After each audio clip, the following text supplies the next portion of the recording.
Hi, everyone. Welcome to Spotlight on Bicycling. I'm here with Jen Higgenbotham from the IndyMPO, Metropolitan Planning Organization. And we're going to talk a little bit about what the MPO works on with regards to bicycling, as well as their crowdsourcing bike amenity map that they're working on. A couple of announcements. So next week we have Jeff Smallwood from the B&O Trail talk about the B&O. There's some exciting things happening with that. They got 2 next level trail grants, which will enable them to really jump forward some of the B&O Trail in Marion County and Hendricks County. And they also have a bike event that he's going to talk about. And then in June, on June 21st, I have the Pathways Over Pogues group come and talk about the Noland Avenue Bridge they've been fundraising for and the updates on that, as well as Pleasant Run Parkway or Pleasant Run Trail. No, Pogues Run Trail. And starting in June, we're going to do spotlights once a month instead of every week. So our June one will be the Pathways Over Pogues, and then it'll be the 3rd Monday of the month going forward until it gets a little colder and there's not so many competing things with warmer weather. So with that, I will go ahead and let Jen start. Oops. Got it. Thank you. Yeah, thank you, Connie. So my name is Jen Higgenbotham, and I, as Connie mentioned, am with the Indianapolis Metropolitan Planning Organization.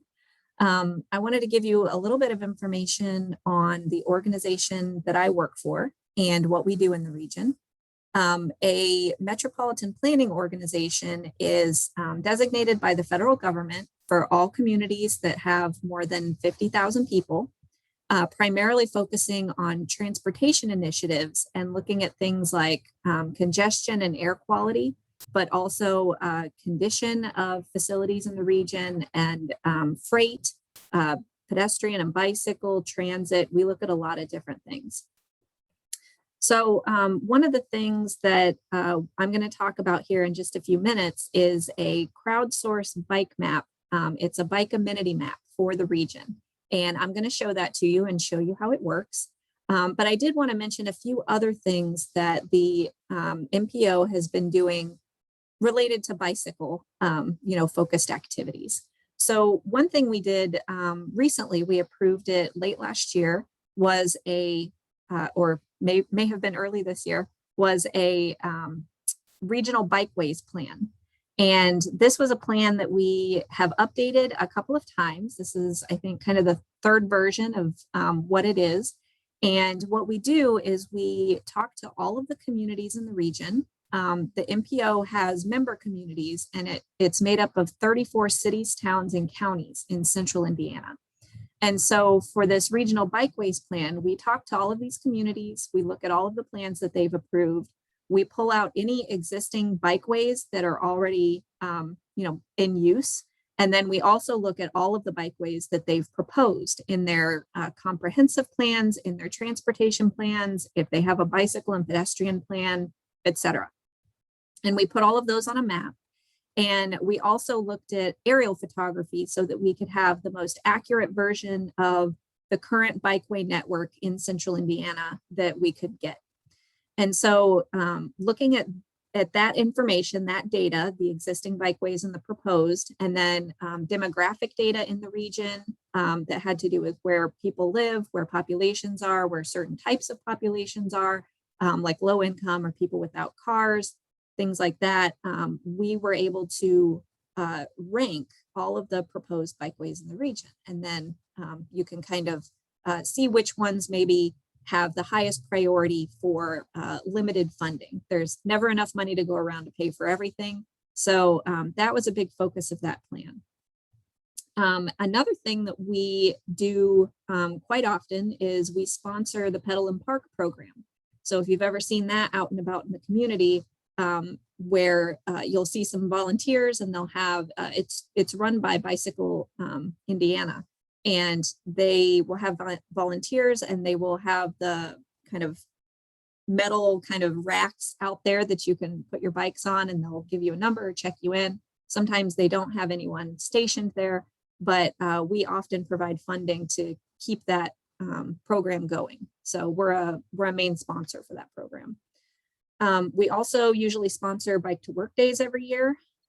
This year, as some of you may know, that it's been moved to, I believe, September, but that's something that we usually sponsor. And then we also fund a lot of bike projects. One thing that that all MPOs do is they receive a certain amount of federal funding that they then put toward things like roadways, bridges, transit services, and even bikeway paths and sidewalks sometimes. So some of the things that we have funded recently are like the Pacers Bike Share in Indianapolis. We've funded the initial rollout of the Pacers Bike Share, and also the first major expansion of it. They're currently on their second expansion of the bike share, but hopefully that continues to grow. We also helped fund the 38th Street Monon Bridge overpass, so that took the Monon, and instead of having to cross on the street, you now can take that bridge over it. That was partially funded by the MPO. We also partially funded the Monon Bridge overpass for State Road 32 in Westfield. And then something else that we've been funding recently is the Pincy Trail. We also do transportation in 2 videos. You might see these come out sometimes. We have a weekly newsletter, and these are interviews between our executive director and various people doing things in the community. So recently we had a video on Bike Indianapolis featuring Damon, who's the director. He was interviewed. And we do have a video that's going to be coming out soon, interviewing a member of Black Girls Do Bike, the Indianapolis chapter. So that'll be coming out soon. So the thing that Connie invited me to talk about today was the Crowdsource Bike Map, this Amenity bike map. And I want to go through that with you and show you what it is, and talk a little bit about, why we created it. There's a lot of communities out there that create paper maps for sort of regional bikeway amenities, whether it's the actual facilities, the trails and the side paths that you bike on, or things like what we're going to be talking about, which is like where are public restrooms, where are bike racks. If that map happens to be digital, it's a lot easier to update. It's a lot easier for some people to access because they could just pull it up on their phone. But it could also be something that could be translated to paper if that was deemed to be useful. You just have to make sure you're doing it often enough. So we've created this as a resource for the region. But in order to make it useful, we need everyone's help in contributing things to it. So I'm going to show you what that map looks like. Let me pull it up here. This is the website, and you can find this map if you just type into your browser at the top, IndyMPO.org/bicycle map. So if you went to IndyMPO.org/bicycle map, that would take you here. And then you can either sign in as a guest, where you can just look at what's going on in the map, or you can sign in using Twitter or a GIS user ID if you have one of those. But essentially, you don't have to pay for anything. Anybody can get a Twitter account. They're free if you want to contribute to the map. And so what we're looking at here is the entire sort of central Indiana region. It goes all the way up to Westfield, all the way down to Franklin, from Greenfield to Danville, and a lot of different places in between. As I mentioned before, there are 34 cities, towns, and counties that are members of the MPO, and all the other places. And so you can see on the right here, people have actually already been adding a lot of things. So if I click on, for example, this little tree symbol, I'm going to see that this is a bike recreation site and that somebody has listed it in good condition. If I open up the legend, I can show you all the different facilities that we have made options for people to add to the map. So this includes locations where bike racks exist, so that if people are looking for a place to park their bike, they can pull this map up and see where a bike rack is nearby. A bike share station. We have a couple of communities with bike share programs, such as Pacers Bike Share in Indianapolis, but also there's a bike share in Carmel. There was one in Westfield. I think they're trying to get that going again. We have a symbol for park and ride. So somewhere that you think is a place where you regularly maybe leave a car so that you can bike into work or something like that, just as something to share.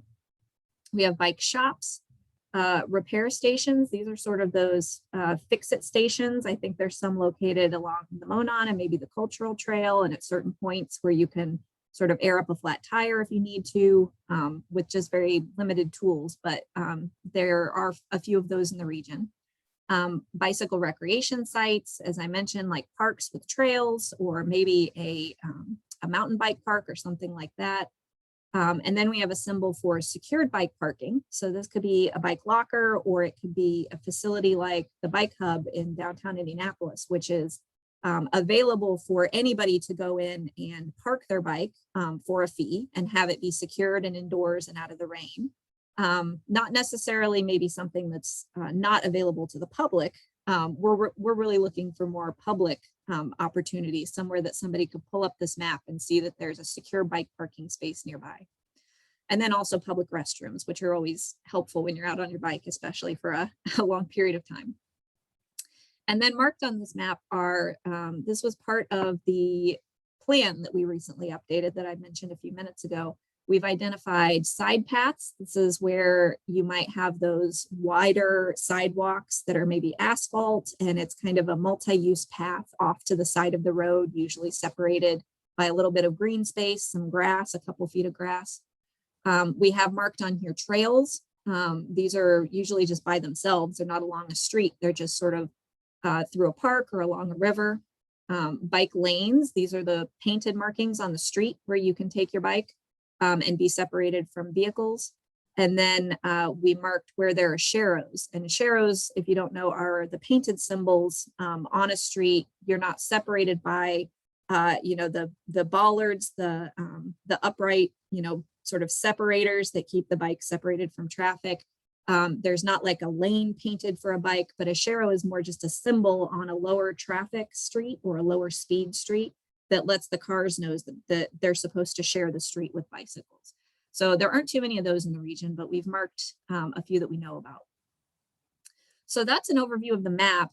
And if you were to go and visit this map, you could go in and you could add an amenity. So there's this big green bar on the lower right-hand side, and you can click that and it'll bring up the option for you to select what kind of thing you want to add to the map. So for example, I could pick a bike shop. I could say what condition it's in. If it's a good bike shop, I can add a photo. If I wanted to hit this browse button, I can open it up and find a photo. Or if you're on a phone, it'll probably let you bring up like your camera app or something, so you could take a photo of it. This could be handy for bike racks that are maybe not in the most conspicuous location. Maybe they're kind of around the corner from the building or something, and that could help people out if they have a photo so they know where to look. And then for the address, you can just click on the map if you wanted to add a point.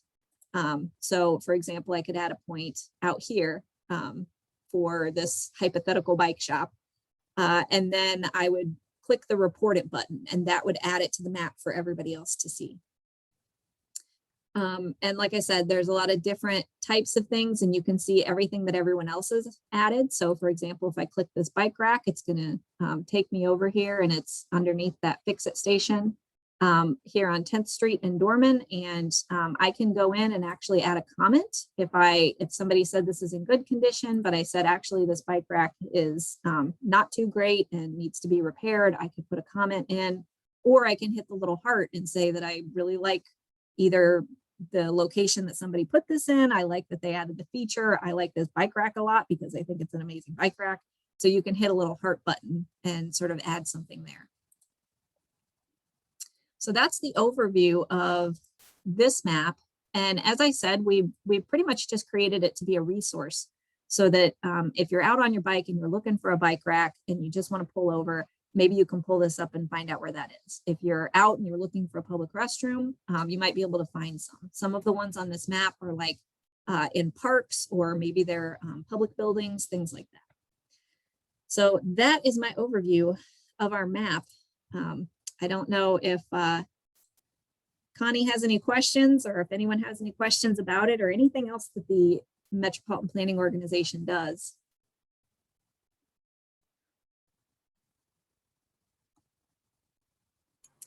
Yeah, so what is the deadline for getting input on this map?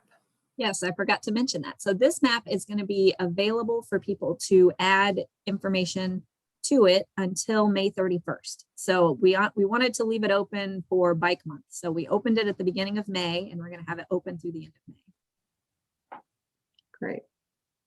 And then, so for bike racks and bike, secure bike shortage, let's see. Oh, Scott Herring is wanting to know what the MPO stands for. Stands for Metropolitan Planning Organization.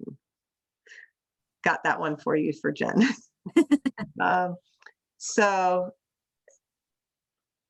the bike shops themselves, I was going to make sure that that BGI's three areas are, but we did have secure bike parking within the Indy Bike Hub downtown, but that currently is closed by the YMCA, so it doesn't exist right now. So I don't know, from purposes of this map, should that be a potential? So that's something that if you saw it, so like I could go in here, I'm signed in through Twitter right now. So if I went down here to the bike hub at the market, and there's a little symbol here for secured bike parking at the city market, I could go in actually and add a comment for the time being and say that this is closed temporarily, I assume. I'm not sure if they've closed it forever, but so I can put closed temporarily on that, and I can submit that comment, and then that's a note to us to take a look at that in the future. And it's a note to everybody else that it's not currently open. And then once it does open, you know, we could go back in and remove that comment, and then people will know that it's available. Okay, that makes sense. Let's see, and then with the all of the construction that is in the downtown area with 6570, is that going, do you think that is going to impact some of the bike lanes that go under 70? I know it's already going to affect the Monon, and some of the other Shero roads, possibly like Alabama and Delaware. But you know, there's the bike lanes that are on Michigan and New York. Mhm. So yeah, so I can't be 100% confident in my answer, but the last I heard when NDOT was planning the construction for the North Split update, they were planning on keeping the bike lanes open for New York and Michigan. I can't guarantee that that doesn't mean they won't have a detour at some point when they're working on those specific bridges, but I believe the intention was to make sure that the bikeways stay open. And then, as you kind of mentioned, Connie, the Monon, they're actually planning on at 10th Street, just routing it sort of on the north and west side of the interchange, and they've already opened that, I believe, to the public. right, So yeah, that's already opened, the Monon Loop, and from what I understand is that's actually going to be a permanent thing that's going to live on after the construction is done. So they're not going to take it out. Yeah, I know there was conversation about it, but again, I don't know if I can be 100% certain on on my answer for that, but yeah, I'm pretty sure, but we'll see once you know, in 2 years when construction is done, whether they keep it there. Let's see, just trying to think what else. What is like a bike recreation site. Would that be like the mountain bike trails at Town Run? Is that kind of what that is? Yeah, so we, when we were checking with some people just to see if we kind of covered all our bases on these amenities, we had a comment about adding like mountain biking trails because we don't have those on this map. The reason that we don't have those trails actually drawn on this map is because this map, the record of all of the side paths and the trails and everything was created for, well, we're calling it transportation purposes, as opposed to recreation. So essentially, bikeways that are going to get you from somewhere to somewhere, as opposed to trails that are kind of confined in a specific area for recreation. So that's what recreation site was meant to be, is something where maybe there are some trails or places for bikes to ride, but they're not noted on this map because they're not really, you know, going to get you anywhere. You're really going there so that you can just ride on the trails.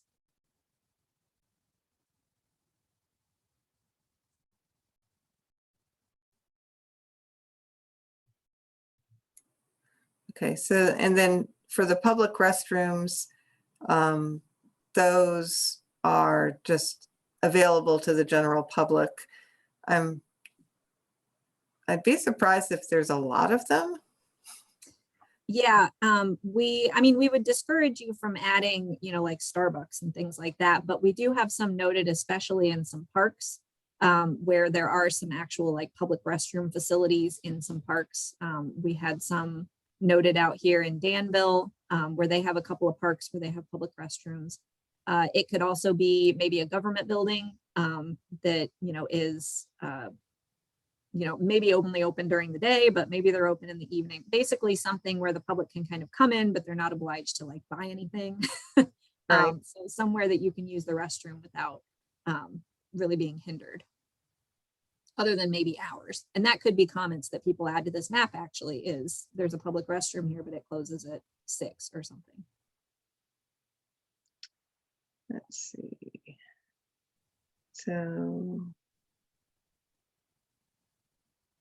yeah, and then the park and ride, I was actually surprised to see, I thought I saw one on the east side.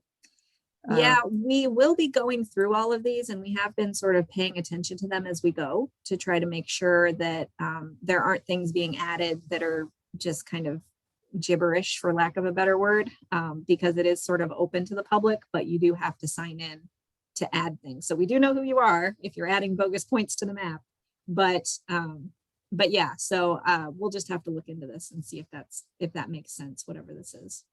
It could be something. We have removed a few points from the map that were obviously just maybe somebody clicking to test, and they didn't mean to actually add it, that kind of thing. Right.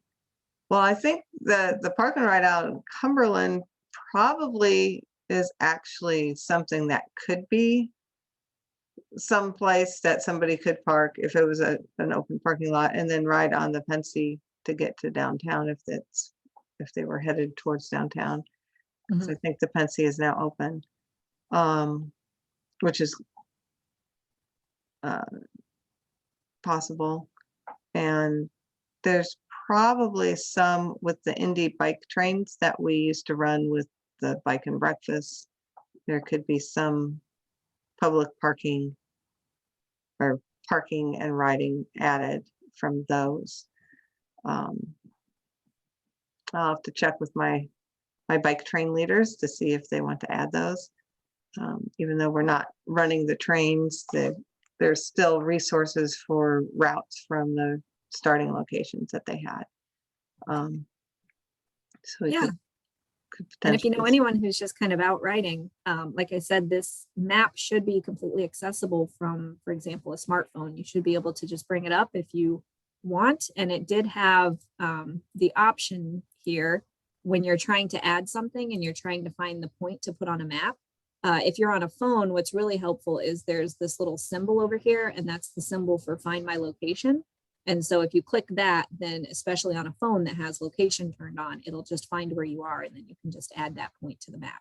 So you don't have to hunt around and zoom and click and try to find it. Yeah, that's cool. Yeah, I have I personally have not gone to add anything to the map yet, so I'll at the very least make sure that Bicycle Garage Indies stores are there, and I've got photos that I could add for those, so Mhm. potentially do that. And some of the other amenities that I know of. Trying to think, does anybody who's attending this have any additional questions or ideas about areas near where you ride that you might want to add to this map? And maybe while we're waiting on a question, I can just mention that we are planning on updating this. We're not sure that we're going to leave it open, for people to keep commenting on through the year. That's why we wanted to close it at the end of May, and then we'll be able to sort of review it, make sure everything is accurate, and then we can just have it available for people to reference. But we have talked about either opening it back up again, maybe once a year, maybe twice a year, so that people can then go on and comment that, this bike rack is no longer here anymore. And maybe that becomes a point that we take off the map. It's just such a big region. It's, it's very large. So it helps to have other people contributing to what's out there. Yeah, there's a lot of areas within your region. I mean, even Indianapolis itself, 400 square miles of trying to figure out where all the bike racks might be just in there. I know that Trent Taylor has done a phenomenal job of finding every single bike rack and sticking them on Google. And he contributed to this, so.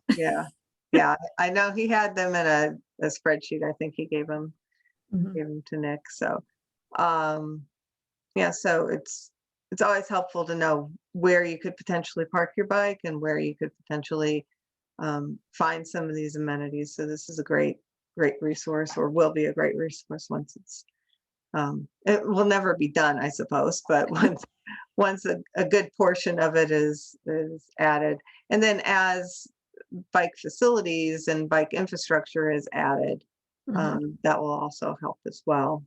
Yeah, so the bike lanes, the trails, the side paths on this map, those were all updated in 2019 as part of that regional bikeways plan.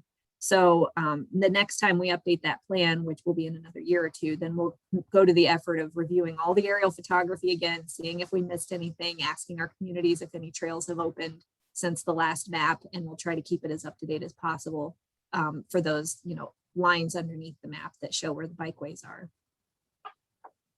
Yeah, so Scott Herring has asked, do you want bike rack on IUPUI campus and Methodist Goodman Hall bike racks added if they don't already exist? Yeah, I mean, anything that's not, anything that's publicly available. So if it's a bike rack that's like behind a gate that you need a key to or something, then that's not going to be very useful. Or if it's like in a dorm and you have to live in the dorm to be able to park your bike in that dorm, then that's probably not going to be as helpful. But anything that people can freely park at, that would be great for you to add that to the map. Awesome. Let's see.